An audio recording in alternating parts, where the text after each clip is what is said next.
Things off, please.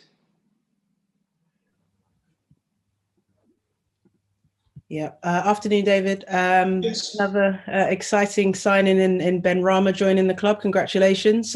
What was it about him and his style that made you want to make that move permanent?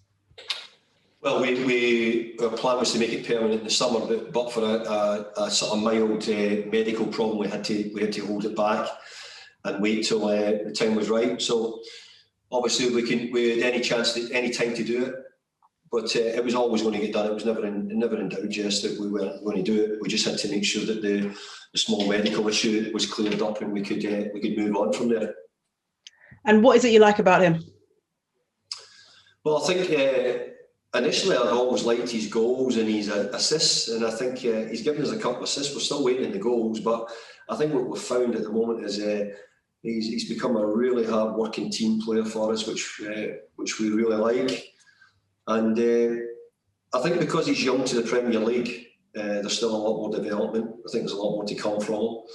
We always said we didn't want to rush him, and we don't want to. You know, there'll be games where we need to be patient with him, and hopefully we end up turning side into a really good top Premier League player. It sounds like another player could be incoming very soon indeed. What's the latest with Jesse Lingard?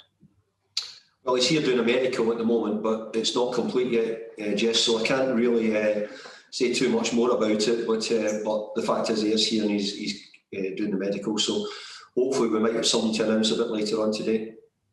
With Jesse coming in, does that impact your need for a striker? Do you feel as though that search is now over, bringing in an attacking midfielder? What's your thoughts? Well, I think if the Jesse deal goes through, then Jesse will give us more options, more attacking options as far as can play in probably nearly all the positions along the front line. He can play as a midfield player as well. But no, we've seen Yarmolenko come in and do okay for us at centre forward. I don't want to be in a position where I go and bring somebody just for the sake of it. And I've always said if I can look within one group to find solutions, I'll try and do so. But we can't deny, Jess, no, we would have liked another striker. We have we've made an offer for one or two players who we would have liked to have got, but for different reasons, they've not been gettable. It's tough in January. So you're not expecting any more incomings or outgoings before the deadline? At the moment, not. No. All we're doing is focusing on the game on Sunday, Jess, and trying to try and look at a way of getting a result in that game. Last one, Jess. It seems like Sorry, what was that, sorry? Last one, if you can, please. Thank you. Yeah, no worries. And you mentioned the game. It seems like the perfect time, to be playing the reigning champions with being fifth in the table and 6 matches unbeaten. There must be a really good feel-good vibe around the club at the moment, and confidence and expectation, more than anything, must be really high, David. Well, we're really pleased because of the way the players have played and the results we've had. And, we want to keep that going as long as we can. But we have got ourselves an incredibly difficult challenge against Liverpool, the reigning champions, and, showed everybody that they found a real bit of form. So we were never in doubt of how tough the game was going to be. So it'll test us, but we want to be tested by the better teams. We want to try and challenge them. And this will give us a good opportunity to see what we can do. Best of luck, David. Thank you. Jess. Faye from PLP, please. Hi, David. Hi, Faye. You said that they were back on form, Liverpool. What did you make of them against Spurs last night? I thought they were very good. I don't think everybody would. I think that I don't know if their form ever went away. I just think sometimes things don't quite happen for you. But I think everybody's well aware of what Liverpool can do and how they can play, and they've certainly proved that over recent seasons. You had some really good opportunities up at Anfield, disappointed in the end not to come away with something back in October. What did you learn from that game? And do you feel like you're a stronger side coming into this match on Sunday? Well, what I learned from that game is we gave away a very soft penalty kick, which was really debatable on the day, and we went up there and we competed well, and I think that the games we've played, Liverpool, we've had a good run for money. The game before at Anfield, we came close with a couple of mistakes which cost us the game. But that's what Liverpool do. They're relentless. They make chances. You can see what they do. They have players who are capable of scoring out of very little.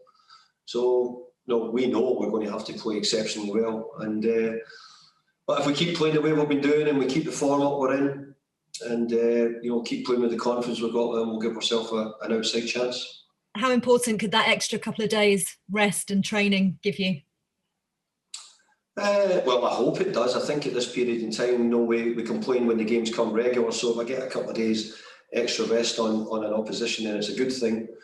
But I think Crystal Palace had about 9 days off when we went to play them. We only had 2 or 3 days, and we went and got a result. So the thing about it, Faye, is there is no right or wrong way in football. You just never know how it's going to be. But I think all the managers would agree we're finding it really tough because of the amount of games that we've got and the way the scheduling is. Just finally, you talked earlier on in the week about some players taking a little bit longer to adapt to the Premier League, but Tomas Soucek has been outstanding since he joined. Doesn't seem like he needed any time at all to adapt, and now you're top scorer. Yeah, it's a really good point, Faye, because when you bring players in, you're always mindful, and especially coming from the Czech Republic, you're maybe thinking it isn't the same level, or the players aren't at the same level.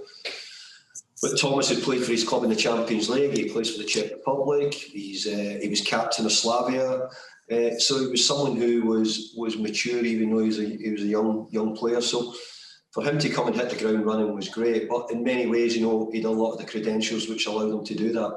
But his goal scoring, his attitude, the way he is around the club's been great, and I hope I can get more like him. That's for sure. Thanks, Faye. Emma Jones, please. Hello, David. Hi, Emma. You've been reluctant to kind of talk about the possibility of a top 4 finish for West Ham. You seem to have been reluctant. I just wonder if a win on Sunday might make you start to believe that that's a possibility. No, I'm reluctant because I saw 2 teams last night who are really good sides, and I think we've got a bit to do to get close to those teams. So I'm being someone, hopefully with my football head on, saying, at the moment I don't think we're at that level. I think we're considering the position we've been in, where we have been, I think we're doing really, really well. Am I going to try? Of course I'm going to try. And every result we get, and every good result we get, Emma, makes you start thinking a bit better. But, we've got to be realistic. I watched 2 really good teams last night in Liverpool and Tottenham. And, we've got a bit to go before we're going to get close to them. Have Liverpool got over their blip, or do you think that this season in particular has demonstrated that any result is possible on any day? Yeah, I think the Premier League has tightened up with the levels, but I think the 2 or 3 clubs at the top, 4 clubs at the top, on their day will beat most teams. But I think after that, then going down the table, it's all the others, and even down to the bottom of the league, I don't think there's any given result. We only need to see the Sheffield United's performance against Manchester United the other day, and showing you what a sort of topsy-turvy Premier League season we've got.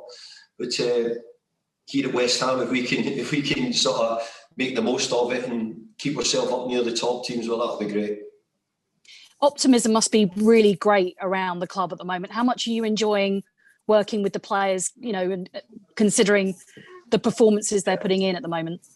They've got a great spirit around them, but that comes from winning as well. And quite often, you're always looking, how do you build a good team spirit? Well, I've always felt that more often than not, it comes from winning games. It gives you the best team spirit. And we're actually in a period now where, it's not as if we can do an awful lot of things together. We can't go out for dinner together, etc. So the best team spirit you can get is around the training ground, and round the training ground, there's a great atmosphere here. And at the moment, the players are doing a really good job, and we're appreciating how much they're working hard for the team.